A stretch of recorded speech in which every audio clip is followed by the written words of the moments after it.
Hi. நான் வீடு மாற்றினதுக்கு reason என்னன்னு சொல்லியிருந்தேன் இல்லையா? ஒரு ஒரு 6 மாதத்தில் நான் மாற்றின வீடு வந்து 4 வீடு. அதுக்கு ரீசன் என்னென்னா, நம்மக்கிட்ட இருக்கிற குட்டி பப்பி. அந்த பப்பியை வந்து நாங்கள் பப்பியாக பார்க்குறதில்ல, எங்களோட குழந்தையா பார்க்குறோம். ஊர்லேருந்து வரும்போதே அந்த வீட்டுக்கு சொல்லியிருந்தோம், எங்கக்கிட்ட பப்பி இருக்குது, பப்பி ஓகேனா நாங்கள் வரோம்னு சொல்லி அவங்களும் அக்செப்ட் பண்ணியிருந்தாங்க. அவங்க சந்தர்ப்ப சூழ்நிலை சரியில்லை. ஒரு 2 மாதமும் 3 மாதமும் அங்கே இருந்தோம். அவங்க வீடு விற்க வேண்டிய நிலைமை வந்துச்சு. ஸோ அதனால் அந்த வீட்டிலேருந்து இன்னொரு வீட்டுக்கு வர வேண்டியது இருந்தது. இன்னொரு வீட்டுக்கு வரும்போது புரோக்கர் மட்டும்தான் எங்களால் கம்யூனிகேட் பண்ண முடிஞ்சது. ஏன்னா ஓனர் வந்து எங்கேயோ இருக்கார், வெளிநாட்டில் இருக்காருன்னு சொல்லியிருந்தாங்க, வெளியே எங்கேயோ இருக்காருன்னு சொல்லியிருந்தாங்க. ஓகே, அவள் புரோக்கர் தான், புரோக்கர்கிட்ட தான் அங்கே இருக்கிற புது வீடு தான். ஒரு 8 வீடு இருக்கும். 8 வீடுமே அவங்கக்கிட்ட தான் பணம் கொடுத்து அவங்க தான் எல்லாம் டீல் பண்ணாங்க. நாங்களும் நம்பி பெட்ருக்கு எல்லாம் சொல்லியிருக்கீங்களான்னு சொன்னதுக்கு ஓகே சொல்லியிருக்கேன்னு சொன்னார். எல்லாமே புரோக்கர் கமிஷன் கொடுத்தாச்சு, ரெண்ட் அட்வான்ஸ் கொடுத்தாச்சு.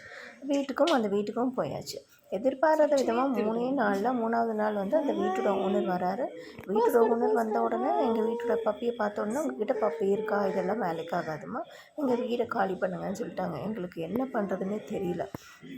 இல்லைன்னா நீங்கள் பெட்டை விற்கிறதுனா விற்றுக்கலாம், விற்றுட்டு இங்கே இருந்துக்கலாம் அப்படின்னு சொல்லிட்டாங்க.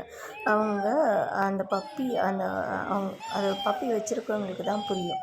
நம்ம டாக் வளர்க்குறவங்களுக்கு தான் புரியும். நம்ம அந்த பப்பியையோ இல்லை டாகையோ நம்ம வந்து ஒரு ஒரு டாகாக பார்க்குறது கிடையாது. ஒரு குழந்தையாக தான் நம்ம பார்க்குறோம். அது வச்சுருக்கவங்களுக்கு தான் அந்த பெயின் தெரியும். நீங்கள் என்ன சொல்கிறது, எங்கள் பப்பியை விற்க சொல்லின்னு சொல்லிட்டு எங்களுக்கு டைம் வேணும் வீடை மாற்றன்னு சொல்லி ஒரு ஒரு இல்லை எனக்கு ஒரு 1 மந்த் கேட்டிருந்தேன். அவர் இல்லை 1 மந்தில் கொடுக்க முடியாது, நீங்கள் வந்து ஒரே வாரத்தில் வீடை காலி பண்ணுங்கன்னு சொல்லிட்டாங்க. இதோட கண்டினியூட்டி தொடரும்.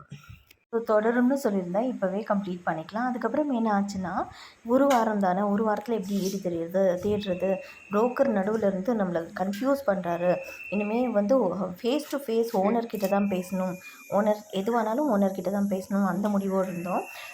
எங்களோட லைஃப்பில் பயங்கரமாக விளையாடிட்டு இருக்காருன்னா இந்த புரோக்கர் தான். மன உளைச்சல் ரொம்பவே நாங்கள் ஆகிட்டோம். ஏன்னா 6 மாதத்தில் 4 வீடு புரோக்கரால் தான் இது ஒரு அவேர்னஸ் வீடியோவாக தான் நான் போடுறேன். ஸோ அடுத்தது ஹஸ்பண்டோட ஓனர் வீடு ஒன்று ஃப்ரீயாக இருந்துச்சு. ரொம்ப லாங் டிஸ்டன்ஸில் இருக்குது, ஆனால் வேலைக்கு வந்துட்டு போக சிரமம்னு சொன்னாங்க.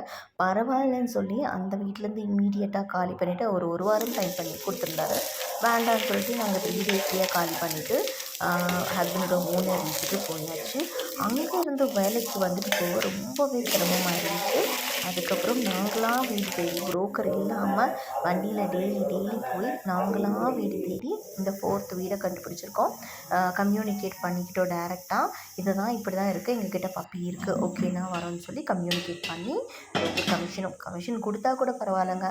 இந்த மாதிரி நம்ம கம்யூனிகேட் பண்ணும்போது மிஸ் அண்டர்ஸ்டாண்ட் ஆகுது. இது சொல்லாமல் இருந்து மறைச்சிடுறாங்க பார்த்தீங்களா. பப்பி இருக்குன்னு 1000 டைம் அவங்கக்கிட்ட கேட்டிருந்தேன். ஓகே, ஒன்றும் பிரச்சனை இல்லைன்னு சொல்லி புரோக்கர் கமிஷனும் வாங்கிக்கிட்டார். எல்லாமே வாங்கிட்டு இப்போ அவங்களுக்கு ஒன்றுமே இல்லை. மன உளைச்சல் யாருக்கு, டயர்ட் யாருக்கு, நமக்கு தானே, பாமர மக்களான நமக்கு தானே. இது ஒரு அவேர்னஸ் வீடியோவாக தான் நான் போடுறேன். எல்லாமே ஒரு வீடுன்னு பார்க்கும்போது நீங்கள் வந்து ஓனர்கிட்ட கம்யூனிகேட் பண்ணுங்கள். புரோக்கர் தாண்டி ஓனர்கிட்டையும் நீங்கள் கம்யூனிகேட் பண்ணுங்கள். அதை தான் நான் இந்த வீடியோ மூலயமா உங்களுக்கு சொல்ல வரேன். ஏன்னா நம்ம கஷ்டம் நமக்கு தான், அவங்களுக்கு ஒன்றுமே தெரியாது. அவங்க ஜஸ்ட் லைக் தட் மீடியேட்டராக இருந்து பணத்தை வாங்கிட்டு போயிடுவாங்க. அந்த புரோக்கர் கமிஷன் வாங்கினா அதை கூட திருப்பி தரலைங்க. இது ஒரு அவேர்னஸ் வீடியோ. தேங்க்யூ.